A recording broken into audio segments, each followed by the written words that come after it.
Santo Deus, Pai eterno, Pai querido que estás no céu, obrigado por este momento diante da tua presença, Senhor, a qual nós estaremos iniciando, Pai, este seminário, um pequeno seminário, Pai, que é do livro de Jonas. Estaremos estudando, Pai, algumas partes, Senhor, algumas partes principais deste livro e deste profeta, Pai. Em nome do Senhor Jesus Cristo, que assim o Senhor possa estar nos dando sabedoria, conhecimento da tua palavra. Abençoe todos que chegaram até aqui para ouvir a tua poderosa palavra, em nome de Jesus Cristo. Amém, meus irmãos? Se todos estão escutando aí, pode deixar um ok aí para me ver aí.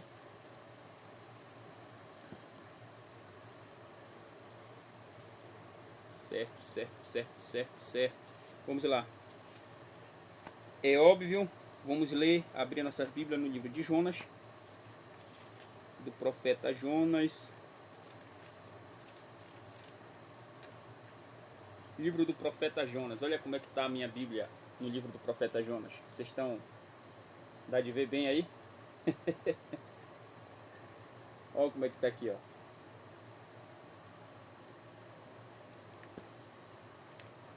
Livro do profeta Jonas, capítulo 1, versículo de número 1. Eu vou pedir para alguns lerem alguns textos aí, então por isso que é necessário vocês estarem com a Bíblia de vocês. Capítulo de número 1, versículo 1 diz assim: A palavra do Senhor Jeová veio a Jonas, filho de Amitai, dizendo: Levanta-te e vai à grande cidade de Nínive, e apregou-a contra ela, porque a sua malícia chegou até mim. Jonas, porém, se levantou para fugir de diante da presença do Senhor Jeová para Tarsis, e descendo a Jope, encontrou um barco que partia para Tarsis. Pagou a sua passagem e desceu a ele para ir com eles para Tarsis, fugindo da presença do Senhor Jeová. Olha que palavra. Vamos observar nesses primeiros capítulos, ou os primeiros versículos que nós acabamos de ler, que quando a palavra de Deus vem em direção a Jonas, Deus ele não fala com quem não está preparado. Ele fala com quem está preparado. E se não tiver, Deus ele prepara, ele capacita. Deus ele falou com Davi. Davi estava preparado, estava entre aspas, mas ele teve que passar por um processo, aleluia, para poder sentar no trono. Então, aqueles que não estiver preparado, Deus vai preparar para a obra. E aqueles que já estão preparados, tipo como Paulo, Saulo, Deus ele escolheu Saulo para a obra missionária. Ele já estava pronto, ele tinha um grande conhecimento, ele só não conhecia a respeito de Jesus. Então ele teve que passar por um processo para poder começar a obra missionária. Jonas ele já estava preparado. Jonas já estava preparado para ir para a missão. A missão... Tá travando aí, irmãos? Vocês estão me escutando bem aí? Parece que tá travando aqui, mas eu acho que tá me ouvindo bem aí, né? A missão de Jonas não era uma missão no bairro, não era uma missão que ele ia pregar contra em uma favela, em uma pequena favela, ou em um bairro, ou em uma cidade vizinha, não. Era uma missão transcultural. Que missão é essa transcultural? Fora da sua nação, para fora da sua região, da sua nação, que era Israel, muito para fora, muito longe. Então ele tinha que ir nessa missão. Para ele ir para essa missão, ele tinha que estar preparado, muito preparado. Aí entra a história, né, que muitos pregadores pregam, dizendo que Jonas não queria ir porque os pessoal de Nínive tinham matado a sua família e tal. Não temos texto histórico para falar em relação a isso. Porém, o que chega mais perto, que ele não queria ir para Nínive, porque ele sabia que Deus era misericordioso, e se ele fosse a Nínive, pregasse contra ela, Deus ia perdoar eles e não iria lançar o mal que ele iria lançar sobre Nínive. Então, por isso que ele não queria ir para lá, porque Deus ele é rico em misericórdia. Você já ouviu alguém dizer, todos que estão aqui são crentes ou não? Me responde aí. Todos são crentes? Amém. Você já ouviu alguém dizer assim que a palavra do Senhor se renova a cada dia? Quem já ouviu essa palavra? Quem já ouviu? A palavra do Senhor ainda diz assim, ó, porque a palavra de Deus diz que a palavra se renova a cada dia. Aí eu pergunto, cadê o texto? Onde está escrito? Vocês já encontraram esse texto?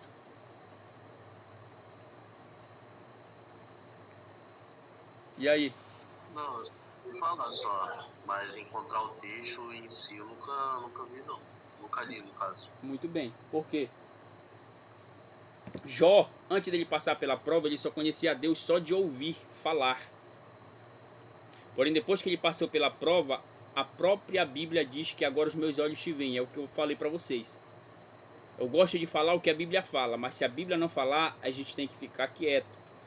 E quando eu ouço, eu vou ouvir alguém falar, porque a palavra de Deus diz que a palavra se renova a cada dia. Aí eu vou citar essa palavra que eu ouvi um terceiro pregador falar. Aí assim eu vou falando. Aqueles que vão me ouvir também vou repetir aquilo que eu falei e assim vai. Mas e aí, cadê o texto? Não tem. O que a Bíblia fala é que a misericórdia do Senhor se renovarão a cada manhã. Então Jonas sabia que ele iria perdoar a cidade de Nínive, todos os moradores de lá. Jonas sabia que ele iria perdoar. Então por isso que ele não queria ir.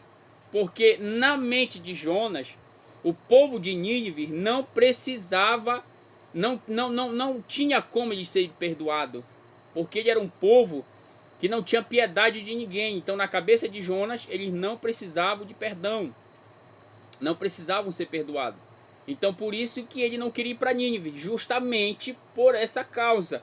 Porque se ele fosse pregar para ela, Deus ia perdoar e Jonas ia ficar ali. Agora, com quem nós podemos comparar Jonas? Você já ouviu falar no filho pródigo? Quem já ouviu falar no filho pródigo? É uma aula compartilhada. Pode falar aí, irmãos. Eu já. Vocês já ouviram falar no irmão do filho pródigo? O que ficou com raiva por conta que o pai dele deu festa pro filho que tava perdido, mas pra ele nunca fez uma festa pra ele, com o que tava trabalhando. Muito bem, você conhece. Ou seja... Pera aí, deixa eu sair aqui rapidinho. Já estou voltando.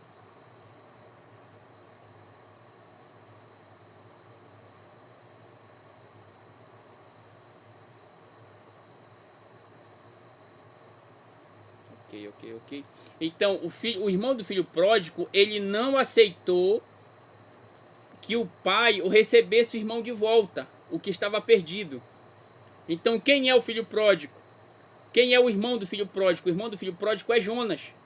Jonas não aceita que a outra pessoa, ou que um seu companheiro, ou que uma pessoa que está no mundo seja perdoado. Ele não aceita. Eu não sei se você já conheceu, mas eu, pela minha experiência, eu já presenciei muitas coisas assim parecidas, que quando uma pessoa aceita Jesus, alguém que já está na igreja, que já está no templo, vai dizer assim: ixi, essa pessoa aceitou Jesus, quem que ela é? Uma pessoa que andava vendendo droga, uma pessoa que se prostituía, uma pessoa que fazia isso, aquilo, outro. Por quê? Porque ele não aceita que ele participe com ele também da mesa do Pai. Ele não quer. Ele quer que a misericórdia seja só para ele. Ele quer que as bênçãos do Senhor sejam só para ele. Quer falar alguma coisa, irmão? Pode falar. Se Deus é misericordioso, nós temos que ser também, né? É claro, muito bem. Então, por isso que Jonas não queria. Então, o que aponta Jonas? Jonas, nós conseguimos apontar para o irmão do filho pródigo. E quem é o filho pródigo? Nós vamos falar que é Nínive, vamos dizer assim. Porque ele estava voltando. Se todos não eram feituras de Deus, se todos que estão sobre a terra, não foi Deus que fez? Foi ou não foi? Foi. Foi Deus que fez, também era filho de Deus. A palavra de Deus diz, como eu não sei se eu falei ontem na nossa aula, que quando os discípulos eles foram pregar para Samaria... Como o senhor explicou ontem, desculpa te atrapalhar, como o senhor explicou ontem, né? O Espírito é de Deus, né? Então todos de Nínive, o Espírito deles era de Deus. Então Deus ele se preocupava com eles também, né? Muito bem, desse jeito aí. Então ele tinha essa preocupação de resgatar todos. Aí o que é que nós conseguimos ver quando os discípulos vão ali pregar, os samaritanos não recebem eles? Eles falam com Jesus dizendo: mestre, vamos orar a Deus para que Deus possa mandar fogo do céu e matar todos. Olha a mente deles. Era ou não era a mente de Jonas? Era ou não era a mente de Jonas? A mente deles era que ele fosse para eles orar e Deus mandar fogo do céu e matar. Irmãos, isso aqui é muito sério que eu vou falar para vocês aqui. Vocês estão preparados? Não sei se tem algum pregador aqui, mas eu já ouvi pregadores dizer assim: rapaz, amanhã eu vou pegar aquele microfone e eu vou dar lapada em gente aí adoidado. Meu irmão, é Jonas. Conheço vários. Eu vou dar lapada em gente que vocês nem imaginam. Irmão, isso aqui é muito, muito sério, irmãos. O cabra pega o microfone e diz assim, quando ele termina a mensagem, diz assim: agora esse cabra tá lascado, porque eu falei foi a verdade. Verdade de quê, seu Jonas? Verdade de quê, seu Jonas? Pelo amor de Deus. Pelo amor de Deus. O que nós temos que pregar, irmãos? É a misericórdia do Senhor. Ah, mas Deus é justiça. A justiça vem dele, não é de mim. Deus é amor, mas é justiça. A justiça vem de Deus, não vem de mim. O que eu tenho que fazer é que da mesma forma que Deus me salvou, também Deus vai salvar o meu irmão. Vocês estão entendendo aí ou não? Sim. Da mesma forma que Deus me salvou, Ele também pode salvar o meu irmão. Só que eu quero a misericórdia só para mim. Eu quero Cristo só para mim. Não é assim que funciona.